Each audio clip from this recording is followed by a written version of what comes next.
वसुदेवसुतं देवं कंसचाणूरमर्दनं देवकी परमानंदं कृष्णं वंदे जगद्गुरुम्. 18व्या श्लोकामध्ये भगवंत सांगतायत, नैव तस्य कृते नार्थो ना कृते नह कश्चन न चास्य सर्वभूतेषु कश्चिदर्थ व्यपाश्रयः. कर्माच्या संदर्भातलंच विवेचन चाललेलं आहे अजून, की जो या सगळ्यातनं पुढे गेलेला आहे त्याचं वर्णन करतायत. त्याला त्यांनी महापुरुष असा शब्द वापरला या ठिकाणी, की त्याला विश्वामध्ये कर्म करण्यासारखं काही कारण राहतच नाही त्याचं, कारण त्याला काही अपेक्षा नाहीये, त्याच्या काही आस्था नाहीये, वासना नाहीये. त्यानं कर्म केलं पाहिजे असं काही नाहीये. तेव्हा कर्म करण्यासारखं त्याच्याकडे काही नसतं, करण्याची काही आवश्यकता नाही, त्याला प्रयोजन नाहीये की मी ह्याच्याकरता कर्म करतोय. काहीतरी मला कर्म आपण करतो ते काहीतरी पाहिजे म्हणून करत असतो, ह्याला काही नकोच आहे. त्यामुळे त्याला कर्म करण्याचं काही प्रयोजन नाही असं म्हणतात. पण त्याचबरोबर पुढे असं म्हणतात, त्याला कर्म न करण्याचं पण प्रयोजन नाही. काय मी कर्म कशाला करायचं याचं कारण नाही, पण कर्म नाही करायचं त्याला पण कारण नाही. हा महत्वाचा मुद्दा आहे, तो अर्जुनाकरता खास आहे, की अर्जुन कर्म करत नव्हतं. आणि भगवंतांनी मागे सांगितलं होतं की मला या जगामध्ये काय काम करण्यासारखं नाही, तरी मी सगळी कर्म करतो. तोच मुद्दा पुन्हा इथे म्हणलाय की कर्म करण्याचं प्रयोजन नाही, पण न करण्याचं पण प्रयोजन नाही. त्यामुळे कर्म करायची पण न केल्यासारखी करायची, हा त्याचा अर्थ आहे. तुम्ही कर्म करा पण न केल्यासारखं करा, कारण कर्म केल्यानंतर काय होतं, काहीतरी अपेक्षा असतात, अहंकार असतो, ममता असते, फळाची फळं असतात सगळे, ते काही नको आहे. म्हणजे ते काही नसताना कर्म केलं तर ते न कर्म केल्यासारखं सोडा. त्याला अकर्म शब्द वापरलाय भगवंतांनी मागे. ते कर्म करायचं पण अकर्मासारखं करायचं. कारण अर्जुनाला ते सांगायचं, युद्ध तुझं कर्म आहे, तुला केलंच पाहिजे, तू पळून जाऊ नको त्याच्यातनं, पण अकर्मासारखं कर. मी कुठल्या फळाची अहंता ठेवू नको, कुठल्या फळाची अपेक्षा ठेवू नको, कुठल्या लोकांच्या समोरच्या लोकांची ममता आहे ती ठेवू नको. काही न ठेवता तू कर्म कर, म्हणजे मग तू परमात्म्यापर्यंत पोहोचू शकशील. हा सगळ्यात महत्वाचा मुद्दा आहे त्यात. त्याच्यामध्ये कुठलाही स्वार्थ नसतो, तर स्वार्थ न ठेवता तू कर्म कर. म्हणून जे महापुरुष आहेत सगळ्यात पुढे गेलेले, ते असे स्वार्थ न ठेवता कर्म करतात. आपण संतांच्या सगळ्यांचे आयुष्य बघा तुम्ही, ते कशा करता कर्म करत होते. त्यांना काही अपेक्षा नव्हती, कुठलाही स्वार्थ नव्हता. मग ज्ञानेश्वर घ्या, तुकाराम घ्या किंवा आणखी कुठले घ्या, पण ते करत होते कर्म. कर्म करून सोडलं नाही त्यांनी काही. सगळी जे आवश्यक आहे ती सगळी कर्म केली, पण कुठल्याही प्रकारचा स्वार्थ नसताना केली. आणि हा सगळ्यात महत्वाचा मुद्दा आहे. म्हणून समाजामध्ये स्वार्थ नसताना कर्म करणं हे फार महत्वाचं आहे. आणि ते भगवंतांनी या ठिकाणी महत्वपूर्ण सांगितलं. पुन्हा पुन्हा तेच सांगतायत भगवंत त्याच्यामध्ये. त्याला जोडून पुढे आणखीन सांगतायत 19व्या श्लोकामध्ये, तस्माद असक्त सततम कार्यम कर्म समाचर असक्तो ह्याचरण कर्म परमाप्नोती पुरुष. तू आता अर्जुनाला सांगितलं की हे असंच आहे, तर मग त्याला सांगितलं तू देखील असंच कर. कुठल्याही प्रकारचा आसक्त नव्हता, फळाची अपेक्षा न ठेवता, त्या कर्माला जोडलं न जाताना, कर्माला कर्माच्या फळाला जोडायचं नाही, पण करायचं नाही, करायचं असं करायचं नाही. त्या अशा पद्धतीने तू कर्म कर असं बघून त्या ठिकाणी म्हणतात. आणि आसक्ती असणे आणि नसणे त्याचं आदर्श उदाहरण म्हणजे चिक्कूची बिया बघा. ती कशी आपोआप बाहेर पडते, तिला कुठल्याही फळाची, त्या चिक्कूच्या फळाची कुठली आसक्ती नसते, जोडलेली नसते ती अजिबात. पण त्याच्यावर आंब्याची कोय बघा, किती पिळून काढली तरी रस शिल्लकच राहतो, आसक्ती शिल्लकच आहे तिथे. तसे अनासक्त भावनेने तू कर्म कर. म्हणजे कर्म कुठलं करतं, जे नियत कर्म आहे, आपण स्वीकारलेलं कर्म आहे. अर्जुनाने स्वीकारलं होतं, योद्धा होता, युद्ध करणं त्याचं कर्म होतं, आणि ते स्वीकारलं होतं. आयुष्यात त्याने अनेक ठिकाणी युद्ध केली, सगळे जिंकले अर्थ. त्या तुझं कर्म आहे ते कर, पण आसक्ती न ठेवता कर, ममता न ठेवता कर. हे जर तू असं केलंस तर तू देखील परमात्म्याला जाऊन मिळू शकशील. म्हणजे परमात्म्यापर्यंत पोहोचण्याचा जो मार्ग आहे, मुक्तीचा मार्ग आहे, तो मुक्तीचा मार्ग हा आहे असंच भगवंतांनी सांगितलं, की आपल्याला कर्म सोडून चालणार नाही, कर्म आपली करावीच लागतील. आणि ते मागेही म्हटले, कर्म केल्याशिवाय कोणी राहू शकत नाही. त्या कर्म तर करायचेच आहे, फक्त अशा पद्धतीने करायचे. तोच कर्मयोग आहे आणि तोच गीतेचा संदेश आहे की अशा पद्धतीने कर्म करा, तुम्ही कर्मातनं पलायन करू नका. अर्जुनाने सुद्धा पलायन करायचं नाही म्हणून सांगितलं त्यांना. त्या अशा प्रकारे हा कर्मयोगाचा महत्वाचा सिद्धांत आहे. 20वा श्लोक आहे. आतापर्यंत जे वर्णन केलं भगवंत थोडेसे उदाहरणं देत जातात या श्लोकामध्ये. कर्मणैवै संसिद्धिम आस्थिता जनकादया लोकसंग्रहमेवापि संपश्यन कर्तुमर्हति. ते जनक राजाचं उदाहरण देतात. आणि जनकादी म्हणजे जनक आणि इतर असे आणखी पुष्कळ. जनक राजाचं वैशिष्ट्य आहे की तो ऋषितुल्य राजा होता. राजर्षीच म्हणायचे त्यांना. मी वागणं ऋषीसारखं होतं. हे भगवंत आतापर्यंत जे वर्णन करत होते कुठल्याही कर्म कसं करावं तशा पद्धतीने तो कर्म करत होता, पण राजा होता, राज्य चालवत होता. म्हणून त्याचं खास उदाहरण दिलंय. कारण अर्जुनाला तर राज्यच चालवायचं होतं नंतर. पण भूमिका ही कर्मणैवै संसिद्धी, मी निष्काम कर्मयोगी. म्हणून जनक किंवा त्यासारखे आणि अनेक राजे होऊन गेले. भगवंत म्हणतात की जे पूर्ण निष्काम कर्मयोगी होते, राजे होते, राज्य चालत होते, पण निष्काम कर्मयोग होते. अशा पद्धतीने सगळं राजकारण चालवायचे आणि त्यामुळे साहजिकच कुठलीही आसक्ती नव्हती त्यांना आणि त्यामुळे मुक्त झाले ते सगळे, असं अर्जुनाला सांगतात भगवंत. आणि लोकसंग्रहमेवापि संपश्यन कर्तुमर्हति.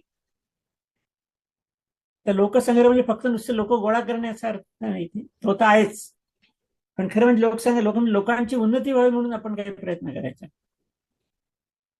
नंतर लोकांनी सद्भावनेने कर्म करावी असा प्रयत्न करणं म्हणजे लोकसंग्रह, हा त्याचा अर्थ आहे. या अशा उद्देशाने तू देखील असंच कर, भगवंत म्हणतात. त्यांनी राज्य केलं, तू पण राज्यच कर. राज्य करायचं आधी युद्ध जिंकलं पाहिजे आणि युद्ध जिंकायचं आधी युद्ध केलं पाहिजे. पर्यायाने पुन्हा युद्ध करण्याकरता भगवंत त्याला सांगतायत. म्हणजे असं की म्हणजे आपला आदर्श उभा करायचा. जनकाने तेच केले. त्यांचा आदर्श लोकांच्या पुढे होता, त्यामुळे लोकांनी त्याचं अनुकरण केलं आणि त्यामुळे तो युद्ध न करण्याचा विचार सोडून दे, हाच त्याचा अर्थ आहे. आणि पुढे आणखीन मग महत्वाचा सिद्धांत मांडलेला आहे पुढच्या श्लोकात भगवंतांनी, तो आपल्याला पण उपयोगी पडणार आहे. 21वा श्लोक आहे. यद यद आचरती श्रेष्ठ तत्तदेवेतरो जनः सयत प्रमाणम कुरुते लोकस्तदनु वर्तते. आपलं मराठीत महाजनो येन गतस्स पंथा म्हणतात. सगळ्यांना माहिती, मोठी माणसं ज्या रस्त्याने जातात त्या रस्त्याने सगळेजण जातात. तेच त्या ठिकाणी म्हणतात यद्यत आचरती श्रेष्ठ.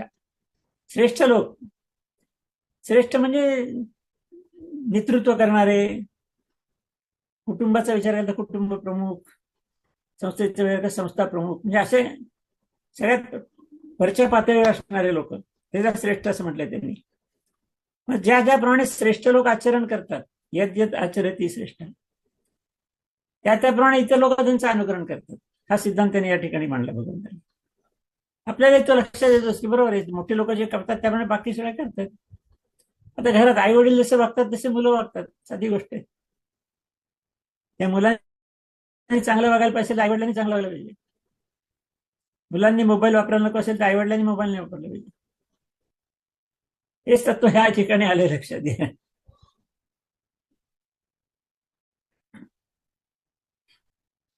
श्रीकृष्णाचा आदर्श आहेच त्याच्यामध्ये. प्रत्येक श्रीकृष्णाचं जीवन आपण पाहिलं तर तसं आदर्शवतच होतं. त्यांनी जे जे सगळे कामं केली ती निष्काम कर्मयोगाच्या भावनेने केली. आता कंसाचा वध केला त्याने, तर त्याचा वध केला, ते राज्य सगळं त्याला मिळालं असतं, पण त्याने ते नाही, राज्य आपल्या आजोबांना दिलं. शिशुपाळाचा वध केला, पण त्याचं राज्य त्यांनी शिशुपाळाच्या मुलाला दिलं आणि तो मुलगा नंतर पांडवांच्या बाजूने कौरवांच्या विरुद्ध लढायला होता महासंग्रामामध्ये. स्वतःला स्वार्थ काही नव्हताच, त्याचा कुठली अपेक्षा नव्हतीच, फक्त दुष्ट प्रवृत्तीचा नाश करायची ह्या कल्पनेने या लोकांचा त्यांनी नाश केला होता. नंतर तो ज्या घटना आहेत पुढच्या ह्याच्यात की जेव्हा यज्ञ झाला पांडवांच्याकडे, त्या श्रीकृष्णाने यज्ञात आलेल्या ब्राह्मणांचे पाय धुवायचं काम घेतलं आणि मी ते काम करतो म्हणजे. नुसती विनम्रता नाहीये, कुठल्या अपेक्षा न ठेवता काम करण्याची प्रवृत्ती सगळी ही आहे. नंतर युद्धामध्ये सारथ्य केलं अर्जुनाचं. खरं म्हणजे श्रीकृष्ण सर्वश्रेष्ठ योद्धा पण होता, पण त्यांनी सारथ्य केलं. म्हणजे सगळ्या ठिकाणी लक्षात येतं आपल्याला की हे आदर्श आहेत. मग जसा आदर्श ठरवलं तसं लोकांनी वागावं, आणि वागतात सुद्धा लोक. तेच तत्व या ठिकाणी सांगितले. आणि म्हणून अर्जुनालाही सांगायचं की तू योद्धा आहेस, सर्वश्रेष्ठ योद्धा आहेस. समजा तू नाही युद्ध केलं तर बाकी तुझं अनुकरण करतील, आणि तू श्रेष्ठ आहेस. बाकीचे पण युद्ध करणार नाही, आणि मग दुष्ट प्रवृत्तींचा नाश कोण करणार? त्यामुळे तुला युद्ध करायला पाहिजे. तू युद्ध करण्याचा आदर्श ठेवून त्याप्रमाणे इतर लोक पण करतील, आणि त्यातनं मग समाजाची धारणा चांगली होईल. हे या ठिकाणी भगवंतांना सुचवायचे. श्लोक 22 आहे. नमे पार्थास्ति कर्तव्यम तेषु लोकेषु किंचन नानवाप्तम वाप्तव्यम भरत एवच कर्मणे. भगवान सांगतात की या तिन्ही लोकांमध्ये मला काय पाहिजे असं काही नाहीये. तर भगवंताच साक्षात अवतार आहे, आणि भगवद्गीता ही भगवंताच्या रूपात सांगितली आहे. परमेश्वराला काय पाहिजे? काही नकोच आहे, सगळं त्यांनीच निर्माण केलेलं आहे. म्हणून नमे पार्थास्ति कर्तव्य तिन्ही त्रिषु लोकेषु किंचन, तिन्ही लोकांमध्ये स्वर्ग, पृथ्वी आणि पाताळ असे तीन लोक, तिन्ही लोकांमध्ये मला काही नको आहे, पण तरी सुद्धा मी कर्म करतोय. कृष्णाचं सगळं जीवन आपण पाहिलं, कर्म आणि कर्म चालूच आहेत सगळे, पण त्यात कुठेही फळाची अपेक्षा नाही, स्वार्थ नाही, अहंकार नाही, काही नाही. म्हणजे यज्ञामध्ये ते आलेल्या ब्राह्मणांचे पाय धुवायचं काम कृष्णाने घेतलं. तिथं किती अहंकार गेला हे लक्षात आलं. मागूस पण नाही अहंकाराचा. म्हणून ते म्हणतात की मी तसा आदर्शच लोकांच्या पुढे उभा केलेला आहे, आणि लोक त्याचं आचरण करणार आहेत, त्यामुळे मला देखील चांगलंच राहिलं पाहिजे असं त्यांना म्हणायचं या ठिकाणी.